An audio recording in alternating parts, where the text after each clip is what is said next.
À tous. Alors aujourd'hui, nous allons parler effectivement du sujet de l'intégration des données de pharmacogénétique dans les systèmes informatiques des professionnels de santé et dans les dossiers médicaux des patients. Alors commençons par un bref, des quelques banalités sur la pharmacogénétique, puisque je sais qu'il y a des non-spécialistes. Donc, c'est une discipline qui s'attache à étudier l'influence du génotype sur la variabilité de réponse à un traitement médicamenteux, parce qu'effectivement, un traitement médicamenteux d'une personne à l'autre peut avoir des réponses très variables en termes d'efficacité et de toxicité.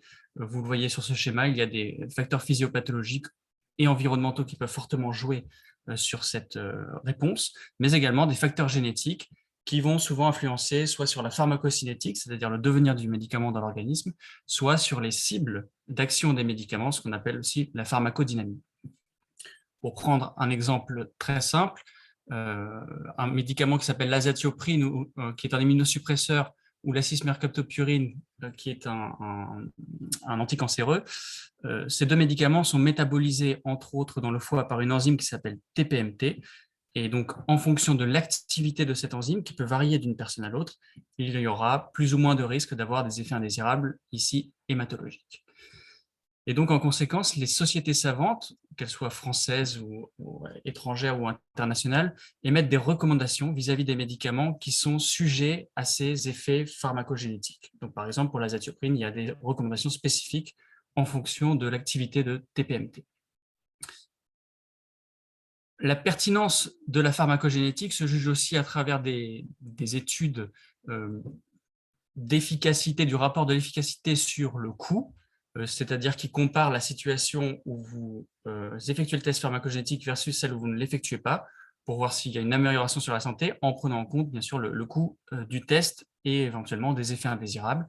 Donc, ces études sont souvent circonscrites à une interaction médicament-gène, et puis des méta-analyses viennent compiler ces études, faire des revues comme celle-ci, et permettre d'avoir une vision d'ensemble sur certaines molécules. Et vous voyez que la pertinence en termes d'efficacité-coût varie en fonction du médicament.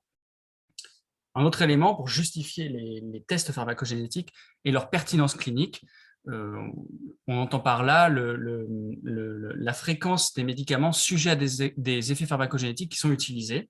Et donc là, il y a plein d'études, mais par exemple, voici des données de la biobanque estonienne qui montrent que un peu plus de 35% des médicaments utilisés dans cette biobanque estonienne sont sujets potentiellement à un effet pharmacogénétique, et l'image montre le détail des médicaments.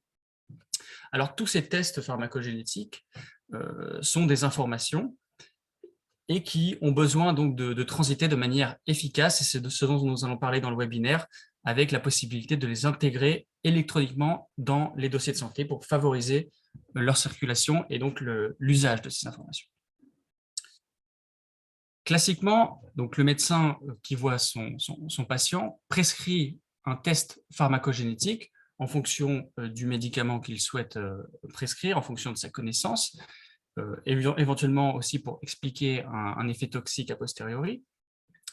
Le patient se fait donc prélever et l'ADN est analysé par un laboratoire spécialisé qui va ensuite rendre un résultat et éventuellement des recommandations associées d'adaptation thérapeutique au médecin. Ce résultat va être rendu sous différentes formes, soit allant si vous voulez, de la forme papier jusqu'à une forme électronique, typiquement dans les systèmes d'information hospitaliers, mais ça peut être aussi des envois par mail de résultats. Alors, quels sont pardon, excusez-moi. Après, le médecin, bien sûr, interprète le résultat et adapte la thérapeutique en fonction de ce résultat. Quelles sont les faiblesses de ce schéma classique? La première est celle inhérente à la connaissance de la discipline, de la pharmacogénétique. Parce qu'effectivement, à plusieurs niveaux, il y a besoin d'avoir un certain savoir, une certaine connaissance qui peuvent être assez sensibles. Vous voyez par exemple, au niveau de la prescription du test de pharmacogénétique, le médecin doit avoir connaissance de cet effet pharmacogénétique vis-à-vis du médicament qu'il va utiliser. Il faut aussi plus simplement qu'ils connaissent ou qu'ils sachent où envoyer ce test. Ce n'est pas forcément évident, notamment dans la médecine de ville. Il y a aussi besoin de connaissances dans ce domaine au niveau du laboratoire et au niveau du rendu des résultats qui doivent être à jour par rapport aux recommandations qui peuvent évoluer. Et puis, bien sûr, le médecin, au moment d'interpréter, d'utiliser ce test et d'adapter la thérapeutique, il faut aussi une certaine connaissance. Alors, les études de sondage montrent, pour beaucoup d'entre elles, que globalement, les médecins connaissent la pharmacogénétique en tant que concept et sont assez d'accord avec son utilité et sa capacité à améliorer le soin, mais en revanche, ne sont pas à l'aise pour le prescrire et manquent tout simplement de connaissances en la matière. Vous voyez par exemple un sondage de 2012 qui montre que 13% des praticiens interrogés étaient relativement à l'aise avec la prescription de tests. Et en dessous, en 2020, donc 8 ans plus tard, à peu près des résultats qui montrent la même chose, que 26% des prescripteurs étaient confiants en prescrivant de la pharmacogénétique, et à côté, 76%, entre guillemets, croient que ça peut améliorer le soin. Alors, au niveau du réseau, j'avais posé la question, pensez-vous que les professionnels de santé sont à l'aise pour prescrire et interpréter les analyses de pharmacogénétique? Et vous avez été 7 sur 8 à répondre plutôt non. Un deuxième problème de ce schéma classique de transmission de résultats est la disponibilité de ce résultat. Parce qu'effectivement, le patient pourra changer de structure, voir un autre médecin, et c'est la situation évidemment largement la plus fréquente. Et donc, à ce stade, se pose la question de récupérer un éventuel résultat qui aurait été fait ailleurs pour ce nouveau médecin. Il y a la question donc, qui est un peu liée à cette disponibilité du résultat, puisque les résultats sont toujours plus disponibles lorsqu'ils sont aujourd'hui intégrés électroniquement, mais on va le voir en détail après.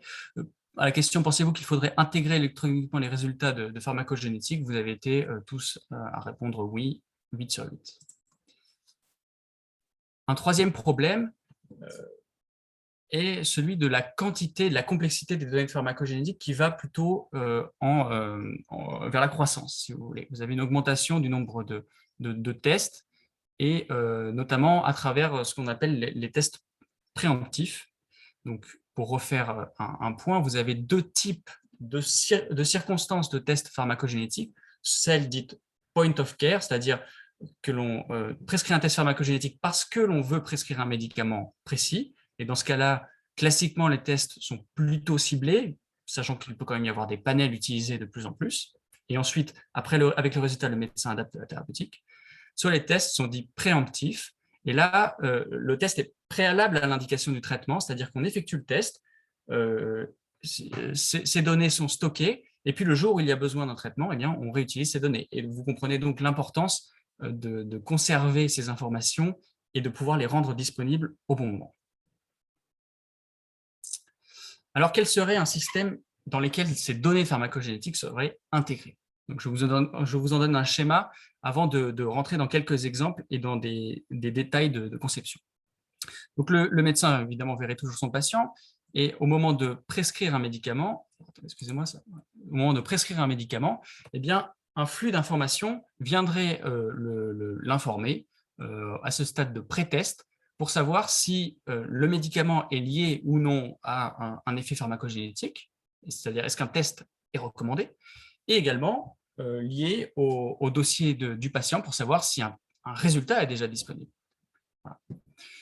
Et selon les cas, donc, si besoin, le médecin A prescrira le test en laboratoire, et le laboratoire rentrera les données dans un système d'information complètement intégré. Le deuxième niveau d'intervention important serait celui dit du post-test, c'est-à-dire qu'au moment de rendre le résultat, le médecin serait informé des dernières recommandations, c'est ce que j'appelais les guidelines actualisées, en mettant un logo du CPIC, qui est un consortium qui émet des recommandations en pharmacogénétique. Et un autre élément important dans l'intégration des données pharmacogénétiques, c'est bien sûr le partage de l'information. Donc, on reprend le scénario du patient qui voit un autre médecin, et l'idée, ce serait que ce médecin puisse avoir accès aux données dans des circonstances géographiques et temporelles différentes. Alors, il existe dans le monde, surtout occidental et puis est-asiatique, des initiatives sous forme de consortium pour implémenter la pharmacogénétique dans les systèmes électroniques. Les premiers, à ma connaissance, sont américains, notamment avec le grand consortium eMERGE, qui regroupe une dizaine de centres hospitaliers et d'universités. Et en Europe, vous avez l'UPGX qui teste surtout la fiabilité des tests préemptifs, mais ceci implique et impliquera l'intégration de ces données dans des systèmes électroniques pour que ce soit efficace. Alors, toutes ces études ont mené à l'apparition de logiciels, vous voyez, qui sont nommés sur la colonne de gauche, System or Project Name, qui, dans cette revue qui présentait tous ces logiciels en 2017, était encore à l'état de prototype. Alors, quelles ont été les problématiques rencontrées par ces différentes études au moment de concevoir ces intégrations de données pharmacogénétiques? Alors, elles sont de trois ordres, en tout cas, nous allons discuter de ces trois-là. La première, c'est de diffuser la bonne information. La deuxième, c'est de décider des modalités de communication. Et la troisième, c'est l'interopérabilité des données, préalable indispensable pour les partager. Tout d'abord, le fait de transmettre la bonne information cette question peut se poser à deux niveaux au moins. Au niveau tout simplement de la nomenclature, c'est-à-dire que lorsque vous allez donner un résultat au patient, c'est une question qui se pose déjà, mais elle se posera encore plus au niveau du partage de données. Nous devrons choisir à quel niveau nous rendons des résultats, c'est-à-dire vous avez des nomenclatures différentes pour le génotypage.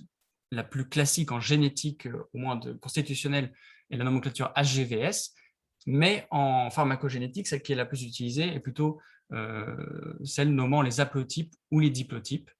Et ceci va jusqu'au phénotype, qui n'est pas le génotype à proprement parler, mais son interprétation.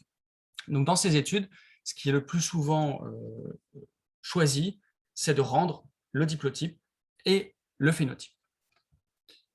La bonne information, ça signifie également, et nous en avons parlé juste avant, de transmettre les bonnes recommandations au bon moment, puisque ces recommandations sont évolutives et les sociétés savantes on diffuse ces recommandations régulièrement, on discute, en tout cas c'est une de leurs fonctions, j'ai mis ici plusieurs d'entre elles. Et vous avez par exemple celle de la société savante hollandaise, vous voyez, qui émet des recommandations pour tel génotype de TPMT, toujours cette enzyme qui métabolise l'azetioprine, eh bien vous avez telle recommandation. Le CPIC émet également des recommandations et a déjà prévu cette intégration des données de pharmacogénétique avec des fenêtres dédiées dans lesquelles elle propose pour chaque cas de figure, donc lorsque le médecin prescrit de l'azatioprine et un test pharmacogénétique de TPMT et ou de NUT-T15, eh bien, il prévoit tous les cas pour donner ensuite un message d'alerte qui serait diffusé dans le système d'information au médecin en post-test, donc, avec un texte vous voyez, type. Et ceci pour tous les médicaments les plus connus et classiquement prescrits en pharmacogénétique. La deuxième question, très importante, est celle de décider des modalités de communication. Alors là, il faut distinguer ce qu'on appelle les actifs CDS. Alors CDS, c'est pour Clinical Decision Support. Ce sont, si vous voulez, les logiciels utilisés par les cliniciens. Il y en a deux catégories dans ce sens, en tout cas, ceux qui sont dits actifs et ceux qui sont dits passifs. Alors, je reprends le schéma utilisé précédemment pour décrire une transmission intégrée des données de pharmacogénétique. La transmission active des informations se ferait au niveau du pré-test et ou du post-test, donc au moment de la prescription, au moment du rendu. Et un système actif consiste à interpeller le clinicien classiquement à travers des pop-up. Donc, leur composition est évidemment un sujet de littérature pour savoir exactement quels sont les items à mettre. Vous voyez que sur l'exemple qui est indiqué ici, à St. Jude, aux États-Unis, vous avez même une possibilité de choisir sur une action qui sera la conséquence de ce message. Voilà, donc il y a une littérature, mais globalement, ces systèmes actifs se caractérisent par ces pop-up. Les systèmes passifs, à contrario, donc je vous ai mis un formulaire, là c'est une capture d'écran d'un logiciel qui s'appelle DXCare, et bien dans le système passif, vous devez aller chercher l'information, elle est certes bien rangée et bien compilée, mais il faut aller la chercher. Alors, dans cette optique, à la question « Les résultats de PGX sont-ils signalés sur le site au moment de la prescription d'un médicament ?» c'est-à-dire l'apparition d'une pop-up, vous avez été 8 sur 8 à répondre non. Donc, les systèmes actifs ne sont pas, en tout cas pour les personnes qui ont répondu, ne sont pas encore en vigueur, en tout cas en routine. Alors, il y a bien sûr des désavantages évidents à ces systèmes actifs qui sont ce qu'appellent les Anglais l'override, c'est-à-dire la saturation et le fait de passer la pop-up sans la lire, qui est un phénomène observé dans beaucoup d'études. Voici un exemple qui concernait non pas la pharmacogénétique, mais les interactions médicamenteuses, où la plupart des prescripteurs en fait ignoraient la pop-up. Mais en adaptant correctement les choses, d'autres études, et ici c'en est une qui concerne une analyse de pharmacogénétique, eh bien, ont montré que les phénomènes d'override pouvaient être minimisés en optimisant le moment, en optimisant au strict nécessaire les alertes. Donc, toutes ces modalités de communication sont, pour chacun de ces consortiums, des sujets de discussion très précis et extrêmement pragmatiques, parfois qui sont appliqués et applicables uniquement sur le site hospitalier en question. Le CPIC propose, pour optimiser justement ces alertes, eh bien des schémas en disant que dans tel ou tel cas, donc par exemple si vous avez un résultat TPMT, est-ce que le test est prioritaire, oui, non, eh bien de donner tel ou tel message. Et donc vraiment il y a un affinage des recommandations. Disons que la matière première est disponible, après il faut faire les choix d'adopter ou pas leur modalité. Voici ici donc, le même article qui compile les différents logiciels sortis depuis 2017 en lien avec l'implémentation en pharmacogénétique des données, qui montre en fait que les systèmes actifs et passifs sont à peu près étaient à peu près équivalents en nombre à ce moment-là. Même certains avaient à peu près les deux. Alors aujourd'hui, une des questions qui avait été posée donc pour essayer de faire le point sur les modalités actuelles d'envoi des résultats, donc c'est la question de gauche, par quel moyen transmettez-vous les résultats d'analyse pharmacogénétique aux équipes médicales? En fait, les réponses, en tout cas les propositions, elles n'étaient pas forcément très discriminantes en le relisant a posteriori, mais globalement, la plupart des réponses montrent qu'il y a une transmission sur le système informatique, alors soit de PDF, soit de valeurs discrètes, c'est-à-dire dans les tableaux de biologie du logiciel, comme une valeur de biochimie, par exemple. À la question à droite, qui vous demandait si vous rencontriez des problèmes lors de la transmission des résultats de PGX aux équipes médicales, la plupart d'entre vous ont répondu non. Et ceci s'explique, et je vais essayer de vous le dire juste après, par le fait que dans notre contexte de prescription, de rendu plutôt de tests pharmacogénétiques, nous sommes dans un environnement assez clos, assez fermé, avec des prescripteurs souvent connus, en tout cas j'imagine la plupart des cas, et donc les modalités de communication sont efficaces pour notre situation, mais néanmoins elles présentent quand même les défauts de n'être efficaces que dans notre situation. Et on en vient à la troisième problématique, après le sujet des modalités de communication, qui est l'interopérabilité des données de pharmacogénétique. Vous avez en fait deux choix lorsque vous choisissez un système de communication. Vous pouvez choisir un système dit standalone, c'est-à-dire qui est fermé et contraint à votre environnement, à votre hôpital, par exemple. Et donc, l'avantage important, c'est que vous le contrôlerez, vous le maîtriserez, mais l'information sera en quelque sorte plus ou moins bloquée. A contrario, ou par extension, un système interopérable s'appliquera plus largement que dans la structure de soins et permettra donc d'effectuer ce partage entre professionnels, entre l'hôpital et la ville ou entre les différentes structures de santé. Vous voyez, j'ai indiqué les informations peuvent être partagées entre plusieurs systèmes. Alors, l'un des exemples d'interopérabilité qui ne concerne pas encore la pharmacogénétique est le dossier médical partagé, dont le but est de réaliser cette interopérabilité, ou par cette interopérabilité, de réaliser le partage des données de santé à travers toutes les structures et tous les professionnels de santé possibles, et même les professionnels du milieu social. Alors, pour essayer d'appuyer un peu sur cette notion d'interopérabilité, voici une définition et un schéma, une définition schématique. Le but de cette notion d'interopérabilité est de faire dialoguer différents systèmes informatiques de manière générale. Ceci peut s'appliquer à tout un tas de domaines, et notamment à toutes les données de santé, pas que la pharmacogénétique, pour permettre à ces informations de circuler efficacement. Donc, vous partez de structures assez variables, et le but du jeu est de les faire coïncider pour qu'elles communiquent tout simplement. Et il s'agit d'un grand sujet à l'échelle européenne, même mondiale. Il y a une agence française qui s'appelle l'Agence du numérique en santé, qui retranscrit les recommandations et les spécifications de l'IHE, qui est une organisation internationale dont le but est de favoriser cette interopérabilité. Le consortium indiqué à droite OHDSI est un consortium international public-privé américain qui aussi a pour but de regrouper l'ensemble des données de santé dans des formats communs pour les analyser ensemble. Mais c'est plutôt de la recherche. Et plus récemment, la Commission européenne a rendu public, c'était le 3 mai, le lancement d'un espace européen des données de santé. Et dans le détail, même si tout n'est pas encore publié, ils insistent sur cette interopérabilité et cet impératif en fait, d'interopérabilité pour permettre ces données de santé de circuler librement à l'échelle européenne cette fois-ci. Et l'Agence du numérique en santé, souvent un rôle d'application de ces recommandations. Alors, la difficulté évidente est relevée par ces questions, la difficulté en termes d'interopérabilité, ces questions de savoir quels sont vos systèmes de gestion de laboratoire et de systèmes d'information clinique. Donc, à la question, vous voyez, il y a une certaine variabilité. Il y en a 1, 2, 3, j'en compte 3 ou 4.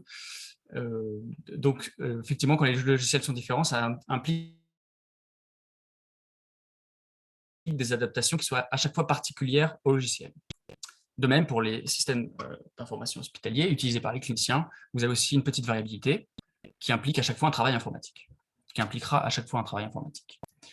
Concrètement, dans ces projets d'implémentation, pour essayer de parler le même langage, les organisations ont simplement essayé d'harmoniser au niveau de la nomenclature les termes en utilisant simplement des tables de traduction qui permettaient de retranscrire les différents rendus de résultats, parce que les laboratoires n'ont pas forcément la même manière de rendre le résultat, en un langage commun, par des tables de traduction. Donc ça, c'est quelque chose qui n'est pas du tout insurmontable, qui est assez simple à faire une fois que les moyens informatiques sont décidés. Voilà. Et des systèmes plus compliqués sur lesquels nous n'allons pas forcément nous étaler sont ceux qui permettent de gérer les informations, notamment issues des données génomiques, alors des données même de panels de gènes, dans lesquels vous avez de nombreux variants. Et là, il y a tout un système, une architecture de logiciels qui permettent de récupérer les informations utiles et même, ce qui était indiqué en dessous, de réanalyser les données a posteriori lorsque la connaissance change pour, par exemple, adapter les comptes rendus et dire que là, finalement, les recommandations ont été modifiées pour tel ou tel variant. Un autre élément significatif de cette dynamique, cette volonté d'aller vers cette interopérabilité, vers ce partage des données, c'est ce que vous connaissez tous, les codes Loinc ou le site BioLoinc en français, et pour lequel des données de pharmacogénétique, des informations de résultats de pharmacogénétique sont déjà disponibles. En tapant TPMT, vous avez déjà des résultats qui peuvent être renseignés, et ces outils permettront de rendre le partage de données opérationnel à long terme. Alors, pour terminer, il y avait une dernière question qui vous demandait quels étaient les obstacles, selon vous, pour lier ces résultats avec le dossier médical du patient. Alors, la première réponse qui parlait de l'interopérabilité a déjà été traitée, et effectivement, c'est un vrai problème. L'interconnectabilité, c'est exactement la même chose. Le choix des résultats rendus, les mutations incidentes, concernait un sujet plutôt législatif, sur lequel je vais passer très rapidement après. Et bien sûr, les règles de transmission des résultats de génétique constitutionnelle sont un vrai sujet, puisqu'effectivement, il existe un arrêté qui fixe les règles de communication de ces résultats en imposant une réponse au médecin prescripteur, et donc en sous-entendant que c'est uniquement le médecin prescripteur qui doit avoir le compte-rendu de génétique.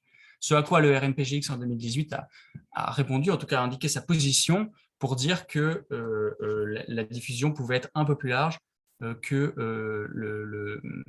le simple médecin prescripteur, et notamment que le résultat pouvait être disponible sur les cils directement. Récemment, très récemment, en avril 2022, et ça va dans une dynamique plus globale, le DMP, le dossier médical partagé, prend de l'importance, et donc on va quand même dans le sens d'une incrémentation de ce dossier médical partagé. Alors vous voyez, la première ligne concerne le compte-rendu des examens de biologie médicale qui devront être intégrés obligatoirement à partir de fin décembre 2022. Alors, pour l'instant, hors compte-rendu produit dans le cadre d'un séjour hospitalier. Mais il y a quand même une dynamique. Et effectivement, la discussion des données de génétique est ouverte. Alors après, bien sûr, il y avait des obstacles purement techniques qui sont réels. Et d'ailleurs, la question aussi de savoir si vous disposiez de moyens informatiques dédiés, la plupart des réponses étaient non. Voilà.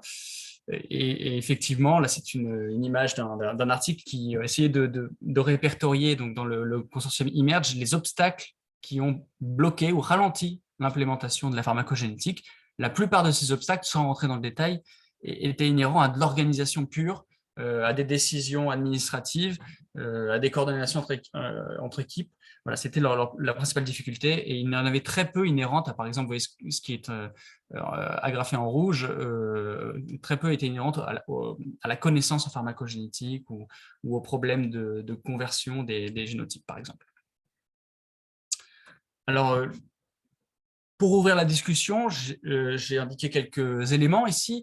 D'abord, les problématiques techniques sont connues et ne semblent pas être l'obstacle principal, malgré la variabilité des logiciels, d'autant qu'il y a maintenant le déploiement, et il y aura dans les années qui viennent, espérons, le déploiement de ce dossier médical partagé, et qu'il y a des fonds qui ont été débloqués même dans le cadre du Ségur pour accélérer le mouvement.